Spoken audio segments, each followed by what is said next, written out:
Hola mi gente, welcome back to the channel, or bienvenidos if you're new here. My name is Ariana and I'm a digital nomad documenting my travel adventures as I journey around the world.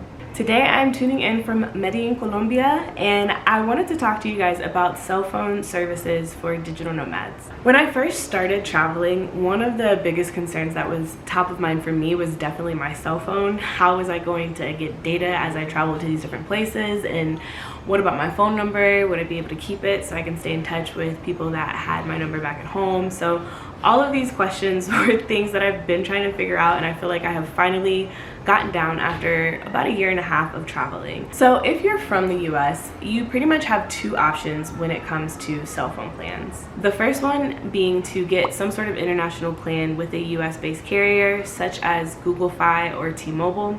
And the second one being to get a local SIM card in whatever country it is that you're visiting.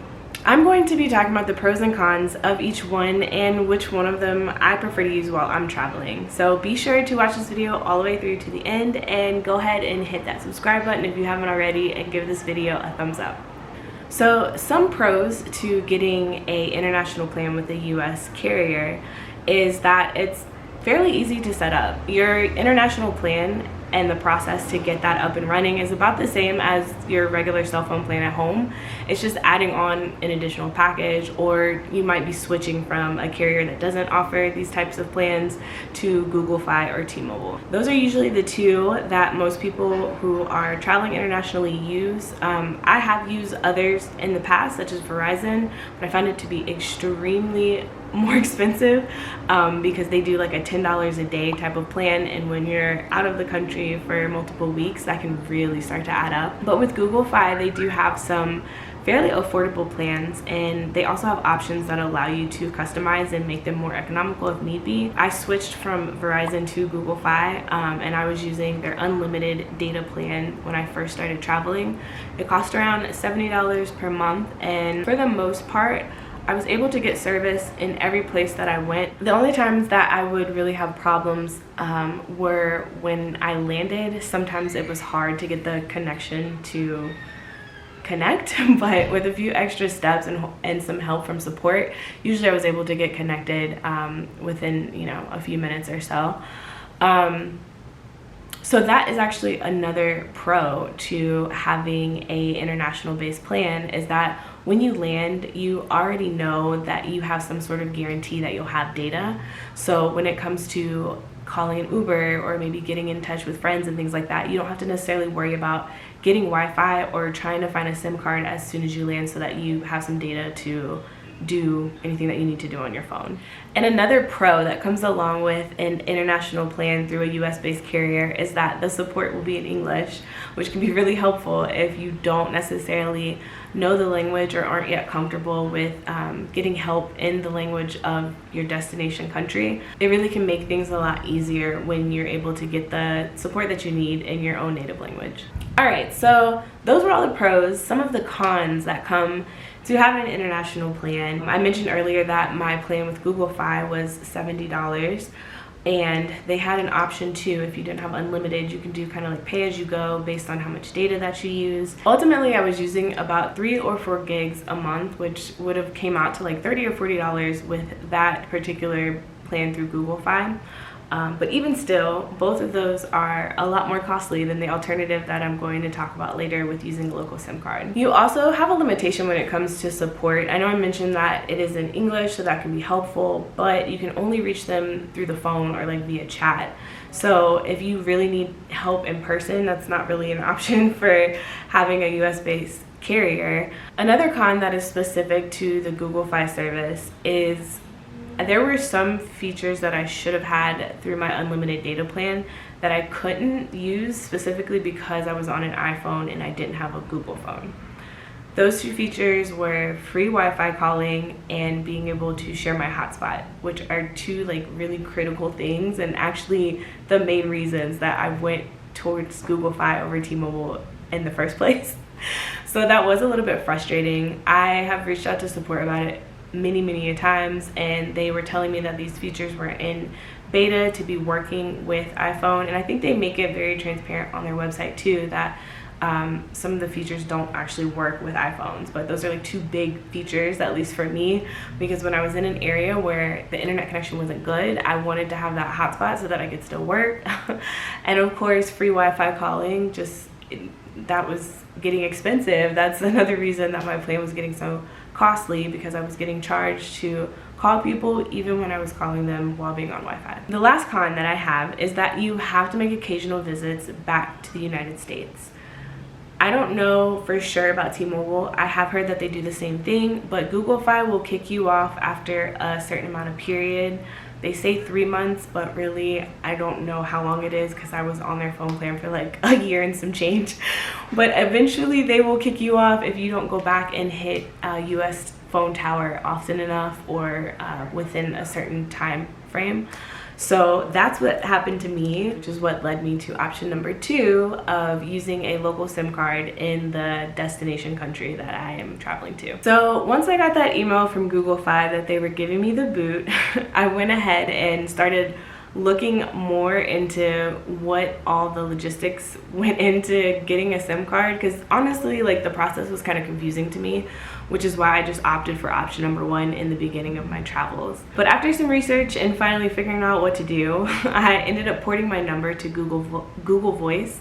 It comes with a one-time fee of $20, and essentially all you do is go through the process. It's not too lengthy, but there's a few steps of things that you fill out, and specifically with Google Fi, you do a process on their end that tells them to send your number over to Google Voice.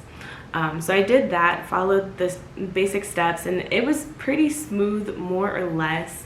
It did take a little time. There was like a little lag in between, maybe of like an hour or two, and I was kind of scared, like, did I get my number? But it went over just fine, and the process was fairly simple. I will say Google Voice doesn't actually have a support number, so definitely want to do some research on how to port your number over, and I'll actually link a video down in the description box below that I found really helpful in guiding me through that process. Once I had my number ported over successfully and I had canceled my services through Google Fi, I went to a local grocery store, at least here in Colombia. They have them at the grocery store, and I just got a SIM card. I believe it is about 8 gigs, so it takes me about a month and a half to get through it, and it cost me around $7 or $8. So in comparison to the first option that we talked about, like I said, it is a fraction of the cost. It is a lot more affordable. Getting started, my starting cost was essentially like $28 because of the one-time fee with Google Voice.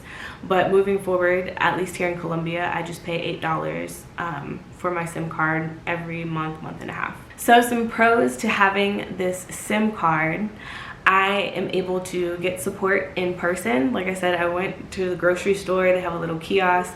I went right up to the person, told them what I needed, and they set everything up for me. Within like 10 minutes or so, I had my data running and I was good to go. So that was really helpful, and it's good to know that if I run into any problems or anything, they do have like a chat line, but I can also just go back to the kiosk and just get help from somebody in person. Additionally, I also now have a local Colombian number, which can be really useful in situations when I need to provide some sort of phone number, and it just makes it easier if it's a local number. Now, some cons around this option. I mentioned before that I get my SIM card here in Colombia from the grocery store, but that's not to say that anywhere that I go that's necessarily where it would be. I know sometimes you can get them at the airport. I've seen them at gas stations. Like, they can be anywhere, and sometimes it's a hump to try to figure out where you need to go to get that. It's usually information that you can find pretty easily through a Google search, or maybe just asking someone when you land, but it still is just an extra step that you have to take to kind of figure out where they are and how you can get your hands on them in each new place that you go to. Another con is that support might be in a different language. So when you do finally find where you can go to buy a SIM card, there may be a bit of a language barrier if you're not familiar or comfortable speaking the language there and having to communicate back and forth. Additionally, if anything goes wrong and you need help with figuring out some kind of technical issue, that can also prove to be another challenge if you're having to do it in your destination's language. Another con to consider, which I don't think is a super con, but it is an extra step, is having to port your number if you want to keep your number. It is optional. You could just get a whole new number. But either way, it adds kind of just like an added step to the process. Lastly, there is no actual guarantee that you'll have data when you land. Like I mentioned before, you kind of have to figure out in each new place that you're going to where your SIM card will be, hopefully at the airport. This wouldn't be as much of a con for someone who is going to move and live in a place and be stationary for a while. But if you're someone constantly going to new places and destinations, it can be kind of frustrating and a little bit of a hassle to try to figure out where to go get these SIM cards. And if it's not something that you research beforehand, you may find yourself in a situation where you're in your new destination and don't have connection to Wi-Fi, which can make this situation even more challenging. So one solution that I have found to this is an app called Airlo. They offer global eSIM cards that you can use internationally. I have used them once. I used them while I was in Brazil when I was first switching from Google Fi. I was only going to be in Brazil for like maybe another week and a half and didn't want to go through the effort of looking for a local SIM card or where to buy one. So I found this option online and I tried out Airlo for about a week, and once I got to Colombia, I actually went ahead and got a SIM card because I knew where to get one from. But I use them now as a backup plan. So essentially what you can do is buy a certain amount of gigs. I don't know what I can't remember what the packages are, but like you can buy like 1 gig or 3 gigs. You can basically buy as you go, and you can buy eSIM cards for specific countries or regions. So when I head to Europe, which will be happening very soon, so be sure to hit that subscribe button so you can see what countries I'm hitting up this summer. But when I head to Europe, I plan on utilizing their regional eSIM card. And basically, I'm going to get a local SIM card when I land for the destinations that I'm in because of all the pros that I mentioned before. But I'll also have this eSIM card as a backup. So when I'm landing in different places, it's not as big of an urgency to get that SIM card right away. I'll be sure to drop a link to Airlo down below. It is a friend referral link and you get $3 when you sign up with it, so be sure to check that out. Also, if you're looking to do some travels of your own soon, be sure to visit shopthewanderbox.com, where you can find trip itineraries that are fit to match your travel style, and they help make travel planning easier. That is all that I had to share with you guys today. Be sure to leave in the comments if you have any questions, and let me know what you're using if you're traveling, what kind of cell phone service and which of these options you have found most useful for your travels. As always, thanks again for watching. Be sure to hit the like button, subscribe so you don't miss any of my videos that I post on Wednesdays and occasional Fridays, and I'll catch you guys in the next one. Ciao, ciao.